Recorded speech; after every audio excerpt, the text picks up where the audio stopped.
Vamos a continuar con la sesión de hoy. Buena tarde, bienvenidas, bienvenidos, bienvenides a todas, a todos, a todes a la segunda parte de la cuarta sesión del ciclo Contar la historia en clave emocional. Ahora con la parte que toca a la conferencia que hemos titulado a Claves para una lectura histórica de las emociones. Hoy contamos con la presencia de la doctora Eugenia Molina, quien me voy a permitir leer unos breves datos curriculares. El currículum amplio sería imposible. Doctora en Historia por la Universidad Nacional de La Plata, Buenos Aires, Argentina. Investigadora independiente de CONICET en el Instituto de Estudios Históricos, Sociales, Económicos e Internacionales. Es profesora titular por concurso a cargo de Historia Argentina 1 en la Facultad de Filosofía y Letras de la Universidad Nacional de Cuyo, en Mendoza, Argentina. Ha realizado estancias cortas en la Universidad de Chile y la Universidad de Toulouse. Sus investigaciones abordan los procesos de configuración de la estatalidad entre fines del siglo XVIII y mediados del siglo XIX, desde la perspectiva de la historia social, de la justicia y el gobierno. Tiene artículos y reseñas críticas publicados en revistas argentinas y extranjeras como Chile, Colombia, México, Perú, Francia, España y Alemania. De alta indexación, y ha elaborado capítulos para obras colectivas nacionales e internacionales en los casos de Francia, España, Chile y se te olvidó México. Ay, sí, es verdad. Bienvenida Eugenia Molina, un gusto que nos acompañes esta mañana de sábado, este ciclo, y ya ustedes quienes están en esta sala han tenido oportunidad de escucharla y saben que vamos a tener una gran conferencia sin duda alguna. Eugenia Molina nos presenta la conferencia Cómo abordar los vínculos entre política y resentimiento en un orden antiguo regimental. Precisiones conceptuales y recaudos metodológicos. Eso es el nuevo. Es el nuevo título. No, entonces presento el nuevo título, perdón, Resentimiento y política a fines del antiguo régimen, a partir del caso de una sociedad marginal dentro de la monarquía española. Eugenia, muchísimas gracias por aceptar la invitación y muy bienvenida. No. Te dejamos. Otra vez, muchísimas gracias. Muchísimas gracias a Fausta y a Alicia. Y voy a aprovechar, como la mayoría somos los mismos, entonces va a haber algunas, yo no sabía si íbamos a hacer los mismos o no, entonces hay algunas precisiones conceptuales que ya las hemos charlado hace un rato, entonces las vamos a pasar. No me di cuenta de que tenía que avisar el cambio de título, porque en realidad fue un tiempo antes de volver. En realidad la conferencia digamos, sigue el mismo planteo teórico que hemos charlado, hemos conversado hace un rato, pero un poco trata de contarles a ustedes cuál ha sido cuál fue mi trayecto para llegar a pensar esto que hemos conversado hace un rato, y por eso elegí otro caso que también puede ser ilustrativo y que es aún más divertido que el de recién. ¿Esto para qué? Para que haya más adherentes al antiguo régimen y no estudien tanto siglo XX. También somos divertidos los que hacemos antiguo régimen y primera mitad del XIX. Y esta imagen también me la propuso PowerPoint, pero me pareció interesante porque como justamente tiene que ver con la justicia y la colega que es abogada, me pareció interesante porque es justamente cómo la justicia, que es algo que también decía Nussbaum, cómo la justicia puede ser un canal para vehiculizar el resentimiento, y un resentimiento que pueda en algún punto ser constructivo y positivo. ¿Cómo llegué yo hasta las emociones? Y dentro de las emociones, ¿cómo llegué hasta el resentimiento? Un poco para que ustedes entiendan de dónde vengo, de dónde vienen mis investigaciones, mis intereses, y por tanto, qué hace que yo tenga una mirada muy particular de las emociones, del resentimiento y de su relación con la política. Yo en realidad vengo de la historia social de la justicia. Mis investigaciones, como recién decía Fausto, abarcan todo lo que es fines del siglo XVIII, concretamente desde la creación del virreinato en 1776, hasta la formación del Estado Nacional Argentino, 1860-1880, más o menos. Y mis investigaciones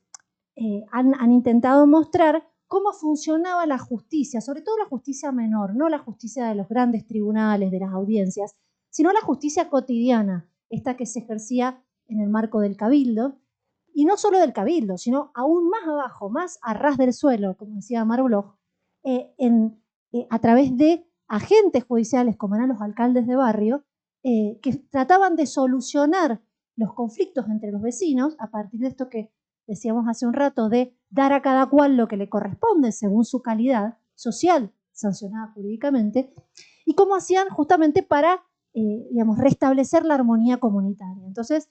yo no he trabajado en los grandes tribunales, sino justamente a mí lo que me interesaba era ver cómo la justicia funcionaba en la vida cotidiana de las personas.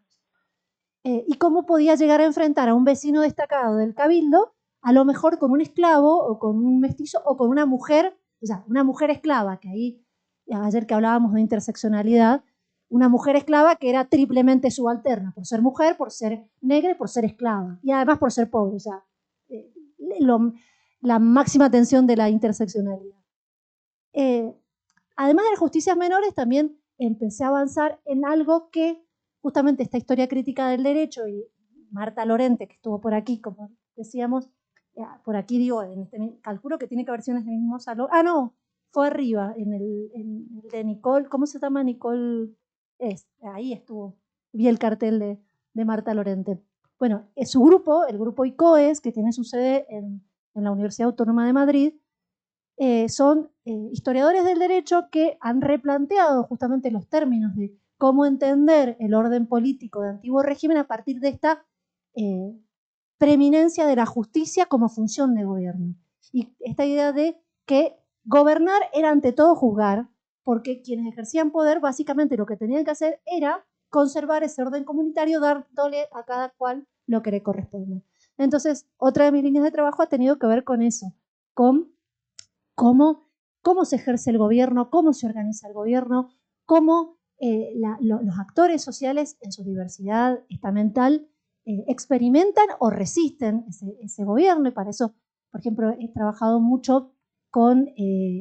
distintos tipos de estudios de criminalidad, desde injurias que van desde el delito de lesa majestad real, que charlamos recién, hasta otros delitos de desacato menor, por ejemplo, insultar a un juez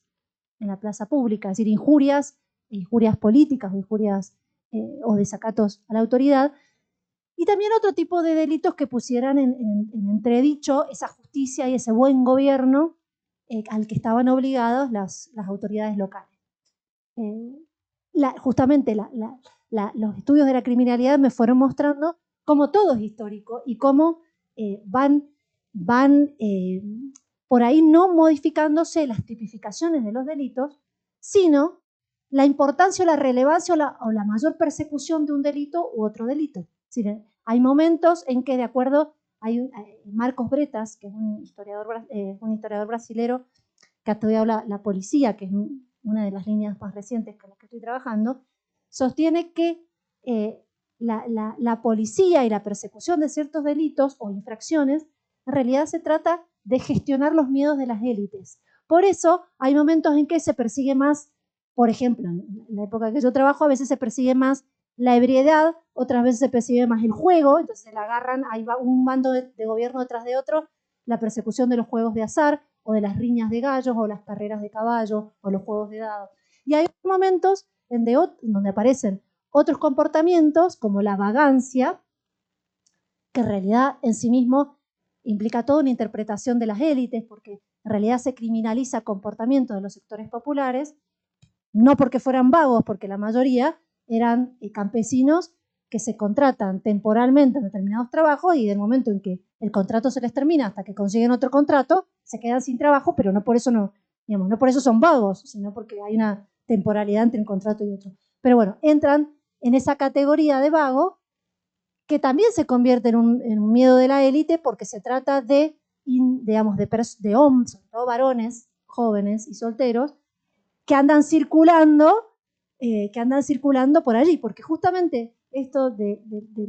estudios de la criminalidad muestra cómo en determinadas coyunturas se persigue más un delito que otro. E incluso no solamente que se persigue más un delito que otro, sino que se lo castiga más en una época que en otra. Por ejemplo, unas cuestiones interesantes que descubrí en el caso de Mendoza, no es que hice un gran descubrimiento, o sea, no soy Edward Thompson, claramente, pero sí interesante en relación con esto, con la temporalidad no solo de los delitos, sino de los castigos de los delitos. Hay un delito que es el abigeato, que es el robo de ganado mayor, vacas y caballos, ganado menor, ovejas y cabras, que en el caso de Mendoza no fue relevante hasta 1830-1840, en donde hay un reglamento, que es el reglamento de estancia, e incluso un reglamento especial para tribunales especiales que persiguen el abigeato y que llegan a castigar con la muerte el caso reiterado del abigeato. Pero ¿por qué ha cambiado la punición de ese delito? No, digamos, eso tiene que ver no porque haya cambiado desde el punto de vista, digamos, no ha cambiado el derecho en sí mismo, porque sigue siendo todavía el derecho indiano el que sigue vigente aún en la etapa patria, en el caso del Río de la Plata, sino que tiene que ver por el cambio de la propia situación de la élite mendocina. ¿Por qué se persigue con la muerte el abigeato? Porque ha cambiado el modelo productivo mendocino hacia un modelo de ganadería comercial. Se ha dejado la vitivinicultura, se ha reemplazado por el modelo ganadero, entonces en ese contexto el robo de ganado se vuelve mucho más grave que 30 o 40 años antes. Entonces, lo que a mí me sirvió mucho en este estudio de la criminalidad es ver esto que dice Bretas, de que, bueno, lo dice para el caso de la policía, pero para la justicia funciona igual. En muchos casos, bueno, que es un poco también lo que plantea Foucault sobre la gestión de cómo la cárcel sirve para gestionar ilegalismo, pasa lo mismo. La punición sirve para gestionar la relación entre las élites y los sectores subalternos, que son en definitiva el principal blanco de la punición de las élites y de estos bandos de gobierno. Otra de las cuestiones, y acá también es donde, digamos, ahora ya introducida en el tema de las emociones y la cuestión del resentimiento, dentro de lo que es la justicia de aguas, también me aparecen y me brotan las emociones por todos lados cuando he vuelto sobre esas fuentes judiciales, porque Mendoza es una zona de clima árido, pero de árido todo el año. No como tienen ustedes acá en México, que tienen una época que llueve mucho y una época que no llueve. Allá no llueve nunca. Bueno, ahora sí por el cambio climático, pero no sería lo lógico desde el punto de vista de la climatología que estuviera lloviendo. Pero Mendoza tiene un clima árido que hace que la agricultura solo se pueda desarrollar en las zonas de oasis, que son las zonas alrededor de los pocos ríos que hay. Y a su vez esos ríos no siempre tienen agua porque dependen de que la nieve de la cordillera se derrita durante el verano. Entonces, si hay un lugar en donde cuidamos muchísimo el agua y estamos totalmente disciplinados en el cuidado y en el control del agua, por ejemplo, un mendocino es muy raro que te vaya a dejar una canilla abierta mientras se lava los dientes porque sabe que se está derrochando agua que es valiosísima. Eso es siglos de disciplinamiento, de cuidado del agua. Justamente la justicia de aguas es muy interesante para estudiar cómo funcionan esta dinámica comunitaria en un recurso vital como es el agua. Digo vital porque además desde el punto de vista económico es fundamental, porque no en cualquier lugar de Mendoza se puede cultivar, y menos en esta época, sino que además no en cualquier época del año se puede regar esos cultivos. Entonces, esa es otra de las líneas interesantes. Y finalmente, más recientemente, y ahora a raíz de todo lo que estaba escuchando ayer, que hemos estado conversando, me parece que sería interesante enfocar también los estudios de policía, y esto sí no lo he visto en general, en vinculación con las emociones, y digamos que me parece sumamente interesante justamente por este halo de excepcionalidad que tiene el ejercicio policial desde que surge y hasta la actualidad, en un margen de ejercicio de la autoridad en donde la arbitrariedad está siempre ahí en el límite. Entonces, cómo juegan las emociones en el ejercicio de la policía me parece que puede ser una línea interesante. Pero esto es algo que se me ha ocurrido estando acá en México, así que de eso no les puedo decir nada porque es una línea interesante para poder trabajar. Pero bueno, me parecía que importante contarles desde dónde vengo yo para que ustedes entiendan cuál es mi perspectiva de la relación entre los sentimientos, específicamente el resentimiento y la política. Por eso yo en general uso fuentes judiciales, porque son las que me permiten acceder a partir de ese registro escrito que decíamos hace un rato, es el registro escrito que nos permiten ver cómo las personas expresan esa experiencia emocional. Que, como decía ayer Nemian, tienen el problema de que están sumamente mediadas porque los expedientes judiciales se conservan porque hubo un escribano o un escriba que fue contando lo que los que acceden ya por ser reo o por ser testigo acceden al escenario judicial. Entonces, claramente ya hay un riesgo metodológico ahí que hay que prestar mucha atención porque necesariamente es una fuente mediada. No es lo mismo que una correspondencia o que un diario íntimo o que una autobiografía en donde es el propio individuo en primera persona el que cuenta su experiencia emocional, sino en este caso hay una mediación institucional incluso de lo que puede haber sido la experiencia emocional. Entonces, bueno, eso ha implicado un elemento a tener en cuenta permanentemente, ¿sí? Tener siempre en cuenta esta cuestión de las dimensiones, ¿sí? La dimensión del documento, la dimensión del historiador, que sería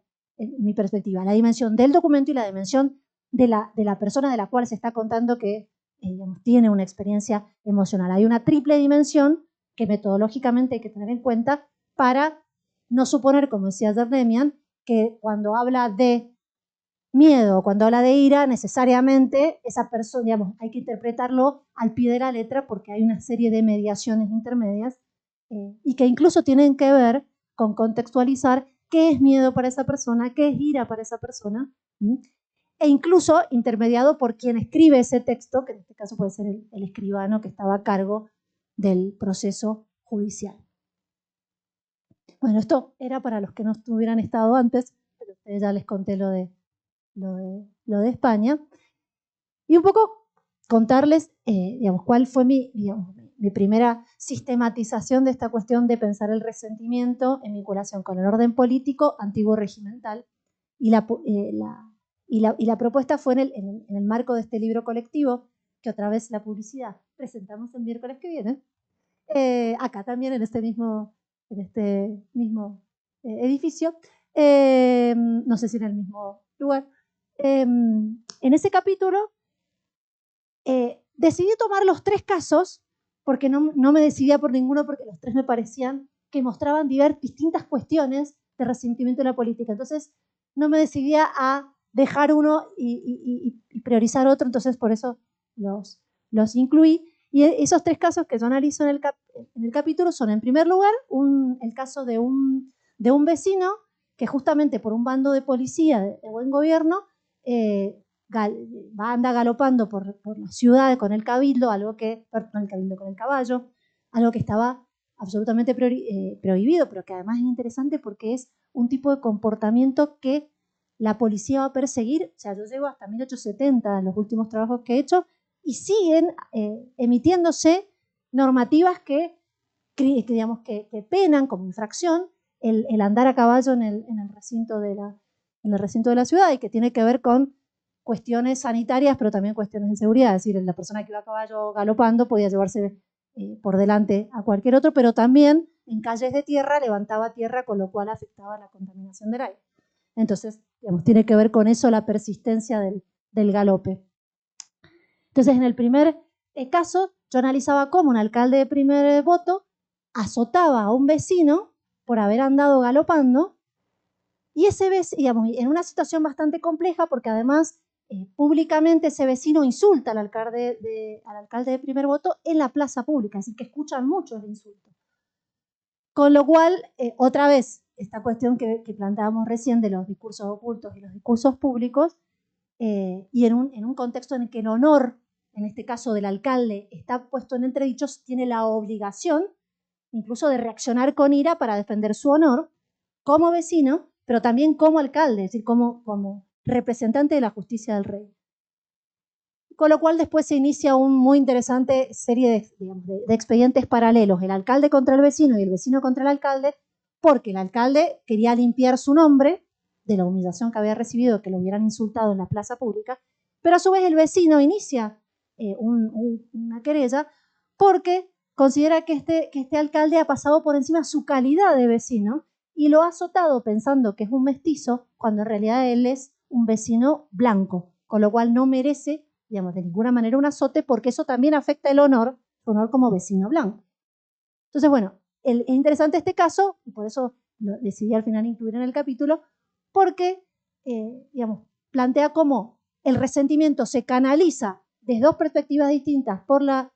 vía judicial,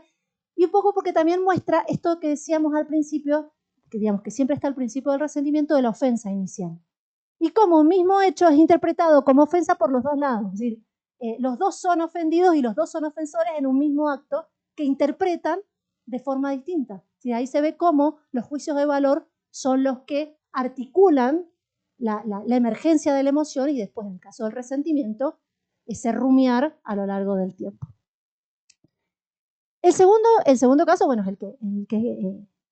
que analizamos recién. Y el tercero, que es sumamente interesante y que después me sirvió para hacer un par de trabajos más porque me quedaron un montón de fuentes y porque es como que cada vez que lo miraba más desde la perspectiva de las emociones me iban apareciendo muchísimas más cosas, entonces decidí abordarlo en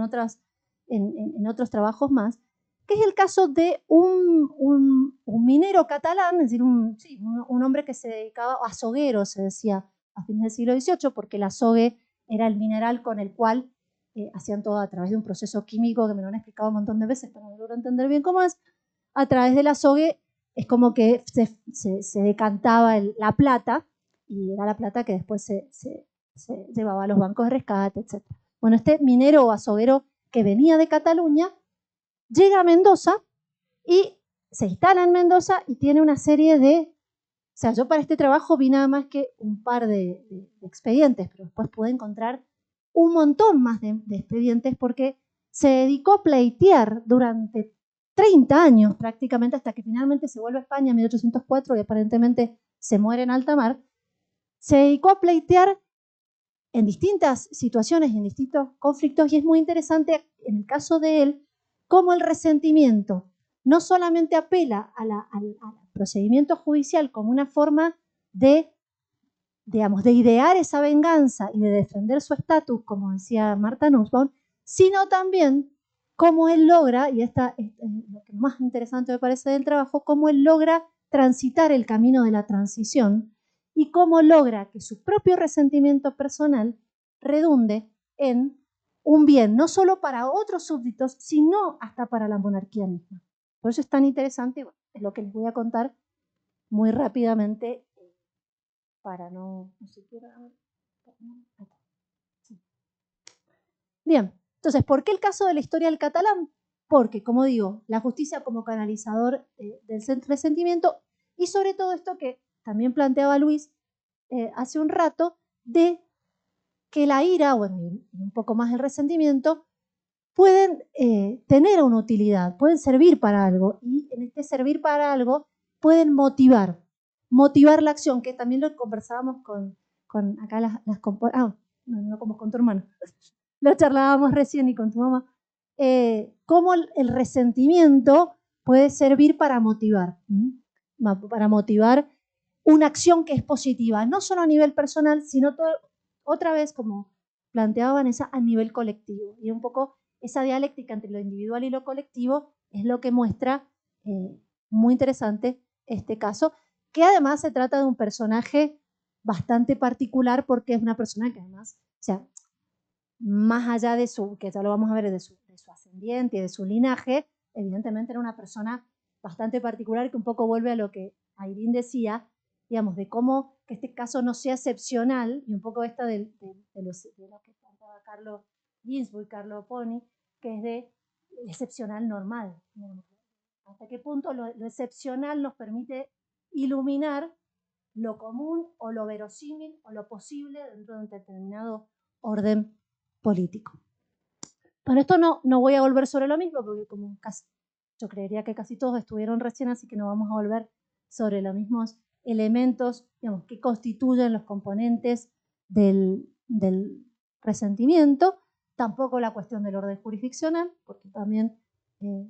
ya lo vimos. Sí rescatar algo importante que muestra este caso, y es la articulación entre las distintas dimensiones del poder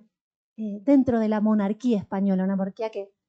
como John Eliot lo plantea, es una monarquía compuesta que maneja una multiplicidad de cuerpos en diversos niveles, desde la corte en España, pasando por las sedes de poder regionales, como eran Buenos Aires, Lima, México, y una gran cantidad de poderes locales, digamos, la ciudad, el cabildo, y otro tipo de cuerpos, como pueden ser los gremios, como pueden ser la iglesia, etc. Que en este caso es muy interesante cómo este catalán, que se convierte en un gran conocedor y cómo maneja los diversos niveles de la justicia. Y va desde la justicia más local de Mendoza hasta llegar al ahora no me sale el término, de Indias, ya no es Secretaría de Indias, ¿cómo es? El Consejo de Indias, no me salía la palabra. El Consejo de Indias. Hasta llegar al Consejo de Indias, que el Consejo de Indias le termina dando la razón, solo que para ese entonces ya estaba muerto, pero el Consejo de Indias le termina dando la razón en la serie de conflictos. Pero es muy interesante cómo él maneja las diversas dimensiones en las que funciona la justicia y cómo en todas esas dimensiones ese rumiar, su resentimiento se va consolidando cada vez más. Que ese resentimiento podría haber encontrado una compensación, pero bueno, se murió antes, así que no, se murió resentido en definitiva. Pobre. Bueno, un poco para contarles quién es Francisco Serra y Canals. Viene del Reino de Cataluña, hacia 1770-72, llega a Mendoza, cuando incluso todavía Mendoza no forma parte del Virreinato del Río de la Plata, sino que todavía depende de Chile.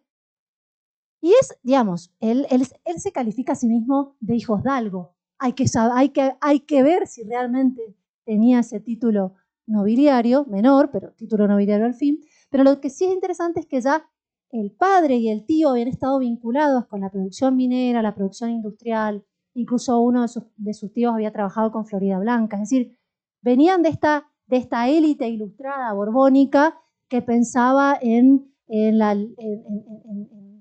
modernizar, muy entre comillas, modernizar la monarquía con vistas a una mayor producción industrial, estimular el comercio, etc. Entonces, en realidad, de hecho, él llega a Mendoza porque en realidad quería pasar a Chile y por allí llegar a Lima, porque en realidad su objetivo final era llegar a Lima, que en realidad quizá no sería Lima, debía ser Potosí, pero bueno, las fuentes autobiográficas no son muy claras al respecto. Lo cierto es que llega a Mendoza y en Mendoza hay un par de minas de cobre y de plata justamente en este paso cordillerano que yo les decía, en Uspallata. Actualmente uno cuando hace el cruce puede llegar a las ruinas de estas instalaciones mineras, y se instala en Mendoza. Pero ya desde el momento que se instala, ya se ve que tenía un carácter especial, porque ya desde el momento que se instala empieza a pelearse con distintos vecinos por distintas razones, porque contrata peones que todavía no habían terminado el contrato con otro patrón. Se pelea también con los vecinos locales. ¿Por qué? Porque él pide como una especie de préstamo, crédito de azogue a la corona, apoyándose en la Real Cédula de la Corona que favorecía la producción minera, sobre todo en la zona andina, y que esta Real Cédula planteaba que iba a proteger a quienes se dedicaran a la minería con exenciones impositivas y con préstamos de azogue, porque el azogue era carísimo, pero sin el azogue no se podía decantar el proceso químico de decantar la plata.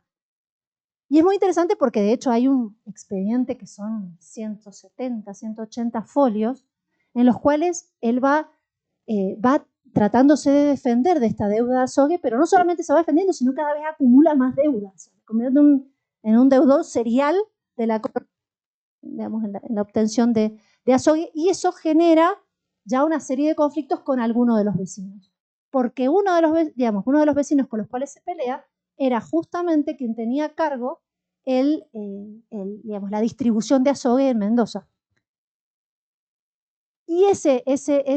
vecino que tenía a su cargo, Martínez de Rosas, que tenía a su cargo la distribución de Azogue en Mendoza, no solamente es que tenían eso, eran dueños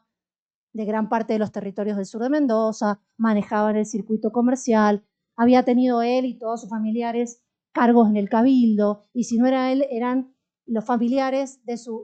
sus familiares, tanto por vía de su esposa como con quienes estaban casados sus hijas. Es decir, había como una especie de, entre comillas, oligarquía mendocina en la cual este señor que manejaba el Azogue tenía un rol importante. Entonces, bueno, al catalán no se le ocurre mejor idea que pelearse con este señor. Y además, a este problema con el Azogue le agrega otros problemas que tienen que ver con otra cuestión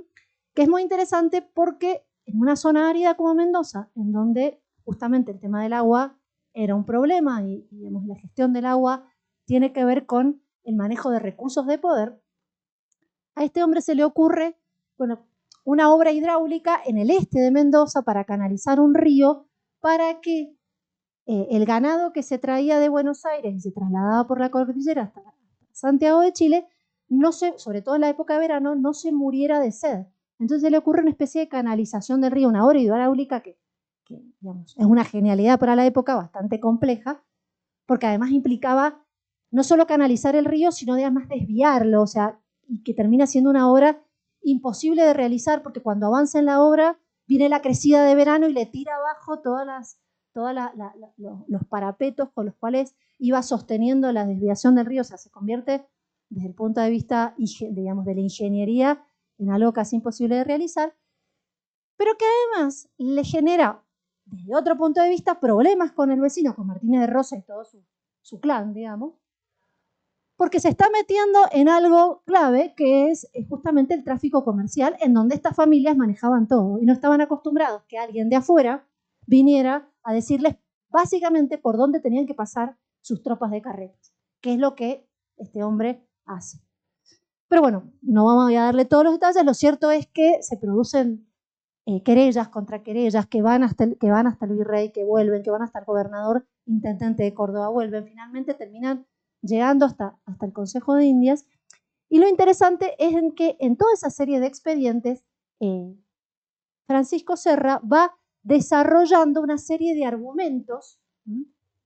que es en donde uno puede, por los términos que usa, puede ir percibiendo cómo él va construyendo ese resentimiento, va rumiando esta serie de ofensas que él está seguro que son reales, es decir, que no se las está imaginando, que Martínez de Rosas como la cabeza, todo su plan, lo toma, digamos, realizan una serie de ofensas detrás de otra, que no hacen más que alimentar cada vez más ese resentimiento. Sería un círculo vicioso en donde cada vez pasa más tiempo, cada vez va más distintas instancias judiciales y cada vez más interpreta ofensas que van apareciendo en las mismas contestaciones de la contraquerella en el expediente judicial.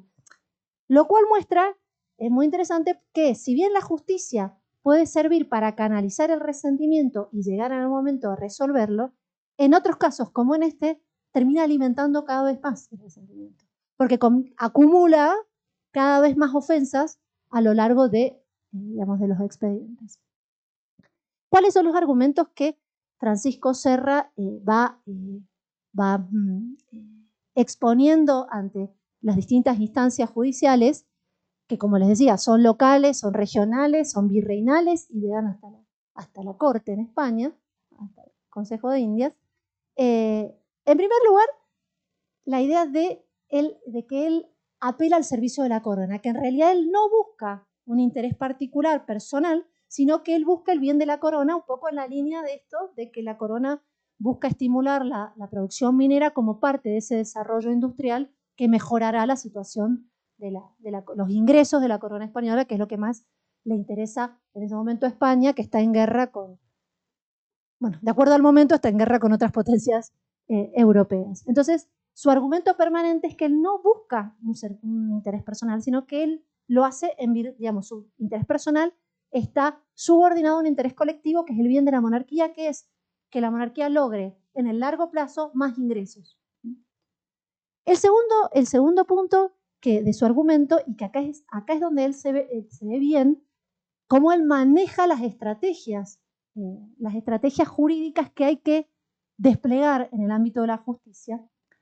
y es que él sabe que justamente esta protección de la monarquía a la producción minera implica un fuero, y acá entra el orden jurisdiccional y dar a cada cual lo que le corresponde. Porque el tener fuero significaba que la persona que estaba bajo ese fuero no se sometía a un tribunal ordinario de justicia, sino a tribunales especiales. En este caso, tribunales mineros. Entonces, en muchos casos, Francisco Serra logra desviar o frenar las querellas de sus enemigos, entre comillas, de Martínez de Rosa y compañía, gracias a apelar al fuero minero y a que no ha sido llevado por jueces especiales de minas. Es muy interesante porque él mismo se termina enredando en ese argumento. Pero bueno, muestra cómo él maneja los vericuetos de la justicia, pero en donde realmente se demuestra su resentimiento es cómo él conceptualiza a su contraquerella, a sus ofensores. Porque utiliza incluso el término perfidia, utiliza el término maldad de los enemigos como enemigos que no una vez, no es que hay una ofensa inicial, como decíamos en el resentimiento, sino que hay ofensas reiteradas, y él en esos textos judiciales en donde él se produce la contestación de los autos, porque en la justicia actual también funciona así, pero el que inicia la querella hace una denuncia, el otro contesta, y bueno, se produce una contestación y otra. En cada una de esas contestaciones, él va acumulando, en su alegato, va acumulando ofensas, y en cada ofensa avanza en esa tipificación de sus enemigos como que son malos, utiliza la palabra maldad incluso, son malos, son egoístas porque ven su bien particular y no el bien colectivo de la obra hidráulica o de la producción minera que él está llevando adelante, y que buscan el bien de la corona, no el personal, mientras que estos vecinos además son egoístas porque buscan su bien personal. Entonces hay toda una conceptualización sobre la maldad y una reiteración de las ofensas. Entonces, él, y aplicando las categorías de Martha Nussbaum, él en un primer momento, en la serie de expedientes que va llevando adelante, apela al camino del estatus que conceptualiza Nussbaum. Y es esta idea de que él lo han afectado en su estatus. No han respetado su fuero minero, no han respetado su servicio a la corona, no han respetado que él es un vecino destacado, que además tiene un origen noble, es hijo de algo, según él, pero tiene un origen noble que respetar, etc. Es decir, no se respeta ese lugar privilegiado que él tiene en una sociedad estamental, y no se respeta el principio de justicia. ¿Dónde está lo injusto de la ofensa? En que justamente no se le da a cada cual lo que le corresponde, que en su caso es un estatus particular vinculado a su profesión minera. Sin embargo, y acá está lo más interesante del caso, y acá es donde otra vez entra Martha Nussbaum y otra vez entra la cuestión de en qué sentido puede ser útil el resentimiento, es el camino de la transición. ¿Por qué? Porque en esa serie de expedientes que él va llevando a cabo, y en algún momento él incluso elabora un texto manuscrito que él lo envía directamente a la corte. Es un texto como estos, digamos, como el un texto que podría entrar dentro de la forma del género del arbitrismo, pero son estos textos que los reformistas escriben y hacen llegar al Consejo de Indias como propuestas de mejoramiento de la monarquía. En ese texto, pero también de alguna manera en los expedientes judiciales, él dice que en realidad, más allá de él buscar la justicia propia y restablecer su estatus, él lo que está intentando hacer entender a la corona, que con la mala administración de justicia de estos vecinos locales, lo que se afecta es la justicia de los súbditos, porque se está afectando la correcta y equitativa función de la justicia. ¿Por qué? Porque denuncia como corruptos, como que solamente buscan sus bienes personales, este clan de acá de Mendoza, y esto puede hacer, dice Francisco Serra, que el resto de los súbditos de Mendoza también se vean afectados y empiecen a poner en entredicho la legitimidad monárquica, porque en un momento en este texto manuscrito que le envía al Consejo de Indias, él llega a plantear que puede ponerse en entredicho la legitimidad de la monarquía. Y esto es interesante porque si ese texto es de 1801. Él ha estado en Mendoza cuando se produjo este revuelo que acabamos de ver hace un rato, de las denuncias, obviamente no hace alusión a ninguna, ni en estas denuncias de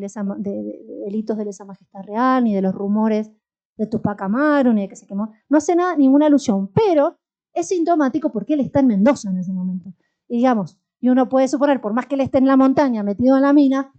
es rarísimo que no se fuera a enterar de lo que estaba pasando. Es decir, una sociedad que hasta el día de hoy es chiquita, imagínense en esa época, con 7.000 habitantes, claramente se entera. Entonces, su alegato no es solamente de que el rey tiene que tener cuidado con cuidar la justicia de los súbditos porque a él personalmente lo ha afectado, sino porque afecta la propia vigencia de la monarquía en Indias. Y lo llega a decir así. Y es interesante porque es precisamente el momento previo al inicio de la crisis monárquica, un par de años después. Y de hecho, una de las cuestiones que se anima a criticarle a la monarquía es una de las modificaciones que la Real Ordenanza de Intendentes había aplicado. Porque la Real Ordenanza de Intendentes se aplica por primera vez en el Río de la Plata, en el Virreinato del Río de la Plata, y una de las primeras cuestiones que elimina es el cargo de corregidor. Y deja la justicia de primera instancia a cargo de los alcaldes. Eso para Francisco Serra está, digamos, es el origen del problema de la administración de justicia, porque deja a todos los vecinos a merced de ese clan de vecinos que son los que manejan el cabildo y no tienen una instancia extra, como antes era el corregidor, para poder apelar ante una injusticia que, digamos, cometida por estos vecinos. Entonces se anima a proponerle al monarca restablecer a los corregidores o establecer algún tipo de tribunal intermedio a los cuales los súbditos afectados en su justicia, afectados en su estatus, puedan apelar. Entonces, lo que justamente muestra muy interesante, acá, muchas gracias, muy interesante el caso de Francisco Serra, además de que es divertidísimo porque sus alegatos son para hacer realmente una no sé si una película pero o una serie de Netflix, porque la forma en la que va rumiando el resentimiento y la forma como él se pasa del camino del estatus al camino de la transición en términos de Nussbaum, muestra cómo, como decíamos en el receso recién, cómo en algún punto el resentimiento puede llegar a ser útil como elemento que motiva la acción. Y motiva una acción que no es solo individual, sino que está viendo un beneficio colectivo, que es lo que, digamos, que es lo que plantea el argumento de Francisco Serra. En última instancia, un poco recuperando lo que decía Nemian ayer, que un poco le respondió Flor también en la misma línea, uno nunca va a saber si realmente eso es una estrategia judicial de él para defenderse y lograr salir, o si realmente él, digamos, no podemos saber si él realmente, digamos, cómo sentía y cómo experimentaba esa emoción. Es imposible saberlo porque lo único que nos quedan son esos textos. Pero al menos en lo que esos textos dicen, parecería que ese resentimiento podía convertirse en útil en tanto motivador de una situación que mejorara la justicia de todos los súbditos, en contra de esa apropiación que hacían los poderosos de la administración de justicia. Así que bueno, eso nomás.